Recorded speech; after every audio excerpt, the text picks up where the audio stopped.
Montana Territory, 1874. The wind cut like a blade, shrieking across the snowy plains as the steam engine hissed to a halt. Clara Weston stepped down from the train, the hem of her threadbare dress catching the frost-laced wind. Her gloved hands clutched a battered carpetbag, the leather handle worn smooth from nervous fingers. Around her, the depot was nearly deserted, just a hunched station master and two weathered freight haulers unloading crates. No brass band, no bouquet of flowers, not even a name called aloud. Only the echo of her boots tapping against the frozen platform. She waited. Minutes dragged. A clock somewhere inside ticked loud and slow, like a metronome measuring doubt. Clara peered toward the road, no buggy, no rider, no familiar face from the letters inked promise. Her breath coiled in the air, her heart knotted tight. He had written of open fields, a strong house, and a hearth that never went cold.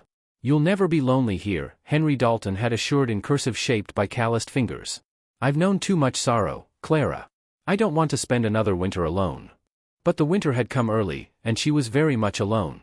A half-hour passed before a tall man appeared down the trail, slouched atop a mud-flecked bay horse. His beard was patchy, his hat low over his eyes. He rode with a weary gait, glancing at her with a twitch of suspicion before reining in. "Clara Weston?" he asked, voice rough as gravel. "Yes," she replied, voice brittle with relief. "I'm Henry," he muttered, dismounting. "Didn't expect the train this early." She nodded, searching his face for the warmth she remembered from his letters. None of it was there.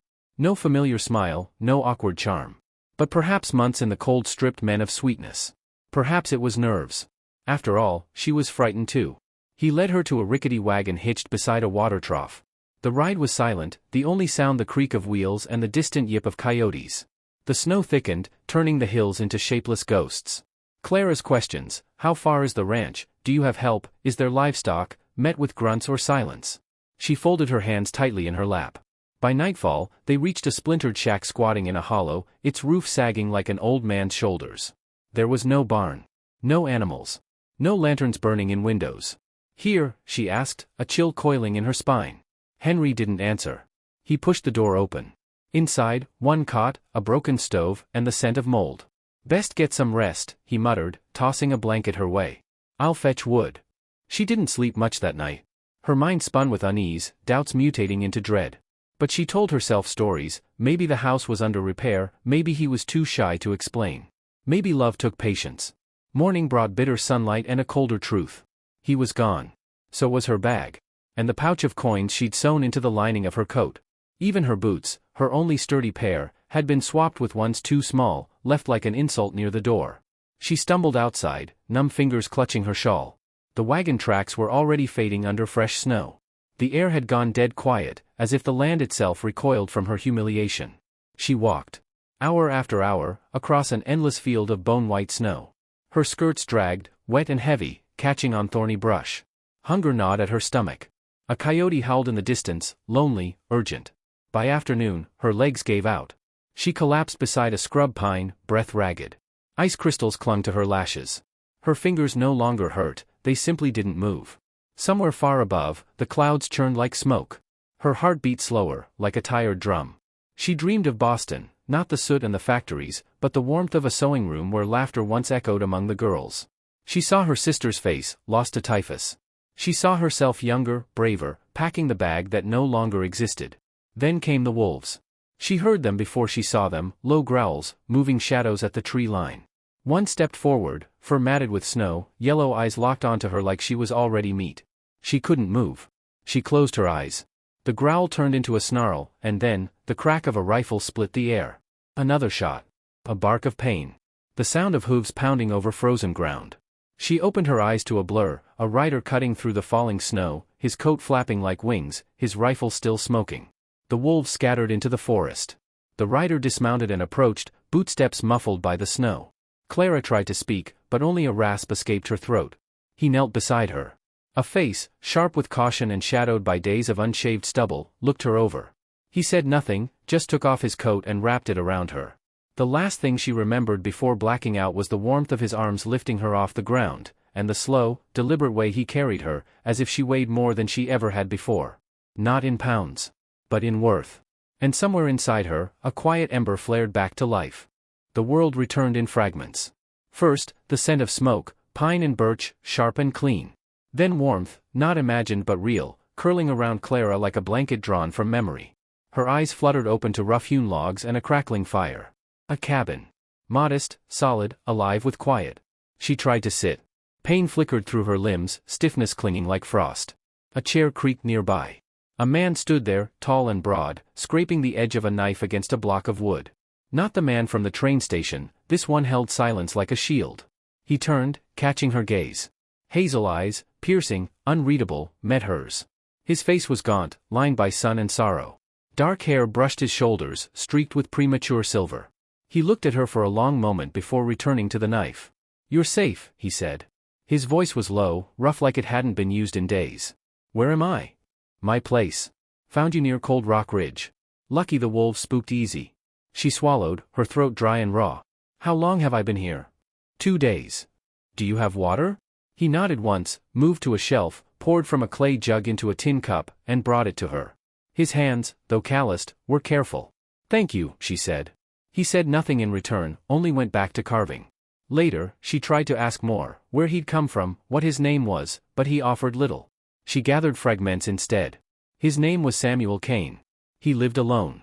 The grave marker behind the cabin bore 2 names, Rebecca Kane, 1841 to 1871. Isaac Kane, 1867 to 1871. The woman and child had died in the same season. Clara didn't ask how. She didn't need to. Days passed. The fever broke. Her strength returned in pieces. She repaid him with quiet, cleaning, mending, doing what her hands knew how to do when her voice couldn't reach him.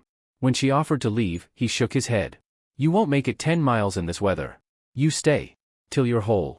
His tone made it sound like a sentence. "Still," she nodded. In the cold, Trust thawed slowly. Samuel never spoke unless he had to.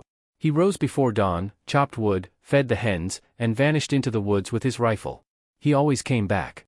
One evening, she stitched the tear on the sleeve of his flannel shirt. She left it folded neatly by the fire. He didn't say a word about it. But the next morning, he wore it. A rhythm formed. Quiet days. Functional silences. She peeled potatoes while he smoked his pipe. She hummed under her breath, he didn't object. And in those silences, something fragile began to form, respect born not of words but of actions. When the snow cleared enough, Samuel brought her outside. "You'll need to know how to do more than patch sleeves," he said. He taught her to split logs, to reload the rifle, to find rabbit trails and snare them. Clara's hands blistered, her muscles ached, but she didn't complain. She wanted to learn. She needed to. One morning, she found tracks near the henhouse, human tracks. Samuel saw them too. He squinted at the ground, then scanned the tree line. "Outlaws been moving west," he muttered. "Heard talk in town." Her blood went cold. "One of them," he said, his name was Henry Dalton. "He's the one who robbed me." Samuel glanced at her, eyes sharp. "Henry Dalton's dead. Been dead 3 years. You were set up." She nodded slowly. She had suspected. Still, it made her stomach turn. That evening, they heard hoofbeats on the ridge. Samuel stepped out with his rifle, Clara clutching the doorframe. The rider dismounted, calm and deliberate. He was tall, wrapped in a worn buffalo cloak, hair braided back, his face unreadable as winter stone. Samuel lowered his rifle slightly. "Elon," he said. The man gave a subtle nod, then stepped forward, boots crunching frost. Clara watched them exchange no more than a look. Samuel turned to her. "Friend? From the old days." Clara didn't press. Elon stayed. Not in the cabin, but nearby, appearing and disappearing like wind through trees. He rarely spoke. His movements were precise, graceful, his gaze always assessing. She caught him watching her, not cruelly, but curiously. One morning, Elon beckoned her without a word, then led her into the woods. They walked for hours, and she said nothing because he said nothing. They stopped near a thicket. He pointed at the ground, wild onions. He taught her how to find them, how to know the difference between medicine and poison. Later, he gave her a sprig of birch bark. "Boil. Good for pain." His voice was low, his English careful. The next day, she brought him bread. He nodded, and the corners of his mouth lifted slightly. Not a smile. Not quite. But close. Samuel noticed. "You two are talkative," he muttered dryly. She smirked. Another week passed. Then, smoke on the horizon. A small ranch, 3 miles east, had burned. The man who lived there, a prospector, was found tied to his own fence post. Shot in the head. Samuel returned from town grim-faced. "Same men," he said. "One of 'em matches your description. Took the horses, burned the house. They're close." He spent the night oiling his rifle. Elon sharpened a long blade without expression. Clara said nothing. She stared into the fire, her thoughts no longer fogged by grief or naivety. She was scared. But she wasn't helpless anymore. Later, as Samuel fastened the cabin windows, he looked at her, really looked. "You never said what you came west for." She didn't answer at first. Then quietly, "To belong." He nodded, slow. "You still can." She didn't know what he meant. Not yet. But the words settled inside her, warming something that had been frozen since the moment she stepped off that train. When she went to sleep that night, she didn't dream of Boston. She dreamed of pine trees, of flannel shirts folded by firelight, and a rifle resting within reach. The storm rolled in just before dawn. Dark clouds swallowed the moonlight, and the wind carried with it the scent of smoke, old smoke, carried far. Samuel stood by the window, his silhouette rigid. Clara sat on the edge of her cot, lacing her boots with trembling fingers. No one spoke. Even Elon, leaning against the far wall, kept his silence. There was no need. They all knew what it meant. The riders were coming. Samuel loaded his rifle with methodical calm. "They'll take the pass by midday," he said. "If they're on horseback, that gives us 4 hours." Elon nodded and disappeared into the tree-line, his shape vanishing like mist among the pines. Clara stood. "What do I do?" Samuel looked at her, the same way he'd looked at his land, weathered, uncertain, still standing. "You load the shells. You watch the ridgeline. If I say run, you run." She didn't flinch. "I won't." He gave her a look, half warning, half something else. Then handed her the pistol. Not a training piece. A real one. They fortified the cabin. Boarded the windows. Dug in behind the fence line. Clara helped without being told. She no longer felt like someone visiting a life, this was hers too now, and she would fight for it. By mid-morning, the air shifted. A hawk circled overhead, screaming once before wheeling away. Then came the riders, 5 in total, stretched across the pass like shadows etched in motion. The man at the front wore Clara's scarf, tied around his wrist like a trophy. Her breath hitched. Samuel lifted his rifle. "First shot's mine," he said. The lead man approached slow, arrogant. He hadn't recognized Samuel's land for what it was, a trap, built from silence and steel nerves. Samuel's shot rang out. The man dropped before he could reach the gate, his body thudding into the snow like a sack of meat. Chaos followed. Gunfire cracked through the trees. The horses screamed.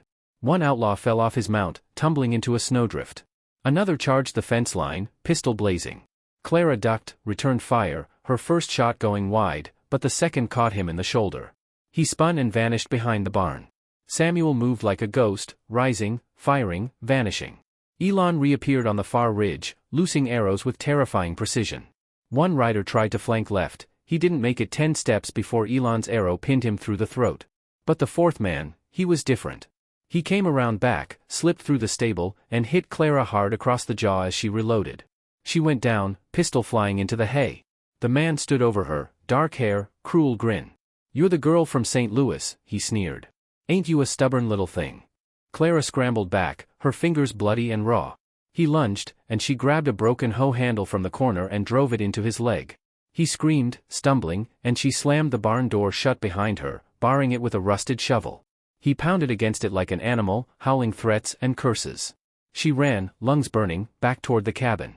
Samuel was there, bleeding from his arm, his coat torn. She grabbed his rifle, aimed at the figure bursting from the barn behind her. She fired. The shot hit center chest. The man staggered, then dropped. Silence fell. The only sound left was the wind, whistling over a field of the dead. Samuel slumped against the porch, his breath heavy. "Hell of a shot," he muttered. She collapsed beside him, her body shaking, not from fear, but from the weight lifting off her shoulders. For the first time in her life, she hadn't waited to be saved. Elon approached from the trees, blood on his sleeve, an arrow still notched. "It's done," he said. They buried the bodies away from the homestead. Clara said nothing during the digging. Her hands moved without pause, her face unreadable. Samuel's wound wasn't deep, but she cleaned and stitched it like she'd been doing it all her life. That night, none of them spoke around the fire. There were no toasts, no prayers. Just silence. Respect. Peace, earned with a steep price. Later, Samuel looked at Clara across the firelight, his expression softer than she'd ever seen it. "You could leave now," he said. "Go anywhere. Back east. California. You're free to go." She stared at the flames. Her voice, when it came, was steady. "Freedom wasn't what I was chasing," she said. "Not really." He nodded. "You stayed," he said. "So did you. In the weeks that followed, they rebuilt what had been broken. Not just the cabin, the trust, the purpose, the quiet understanding between two souls that had forgotten how to be whole. Elon stayed through the first thaw, then vanished again one morning without a word. But not without leaving something behind, tracks that circled the cabin once, a feather tucked into the windowsill. The mountains thawed. The wildflowers bloomed. And Clara began to laugh again, sometimes at nothing. Sometimes at Samuel's dry jokes that barely qualified as humor. But they were his, and now hers too. She never recovered the carpetbag. She never found the scarf. But she found something else. Something not wrapped in ribbon or sealed in a letter. Worth. Not because of a man. Not because she earned it. But because she chose it. And in the soft hush of spring, when the land turned green again and the smoke no longer curled from a barrel but from a warm chimney, Clara Weston stepped outside her cabin, looked to the horizon, and no longer wondered who she had to be. She already was. If this story moved you, share your thoughts below. Would you have trusted a stranger again after betrayal? Would you have stayed and fought for a second chance? Like, comment, and subscribe for more true frontier tales of courage, survival, and the human spirit that refuses to break.